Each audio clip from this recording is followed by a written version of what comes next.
Hey, good morning, everybody. Welcome to another daily market report brought to you by Mike Bjork. Today is Monday, August 27th, and very short today, quiet today, so we'll just jump right into it. There are no economic news releases scheduled for today, but the rest of this week we do got some important ones each day, and so we'll jump right over to the headline news right now.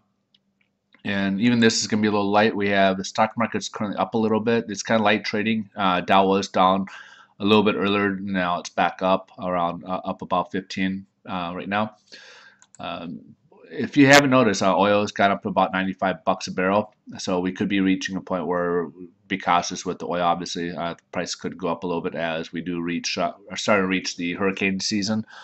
So this is a possibility where we could see maybe 100 bucks a barrel again. So, of course, just in time for Labor Day weekend, right? Another item here is the talk right now is the Apple Samsung verdict, which was looked like there's not a whole lot of winners or losers in this, but of course that looks pretty on the headline news for Apple winning $1 billion from Samsung for a patent. These were about the patent infringements that they went to court over. And then this will be important.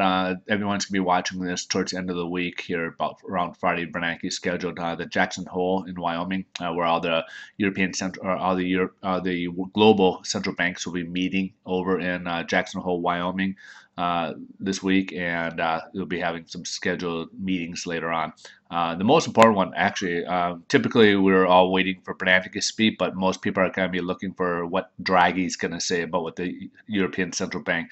They've been kind of the what would say the ace in the hole, so to speak, where things are at, because obviously things still aren't so rosy right now in Europe, and there's been tough talk, but they haven't seen any action, and especially by the European Central Bank over there. Basically, they said that they're going to keep the euro strong, they're going to keep the euro together, and so there's speculation that they're going to do some type of quantitative easing, like buying some bond purchases and such like that, but nothing's been done as of yet. So those are the things that they're going to be looking for in his speech towards the end of the week here as well. So stay tuned for that.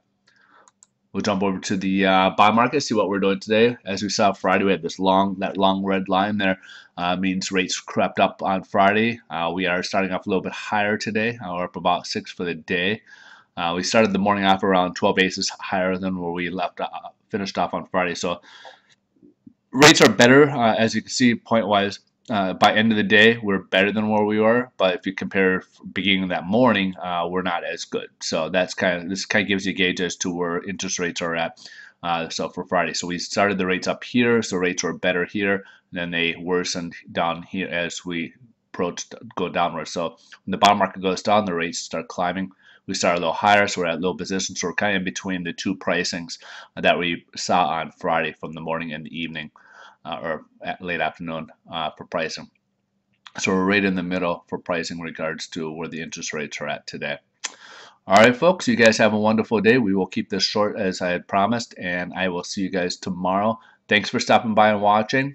If you guys like to have these emailed to you on a daily basis, please stop by mikesdailymarketreport.com and subscribe, and we'll make sure we get to your free email sent out to you on a daily basis. Have a wonderful day.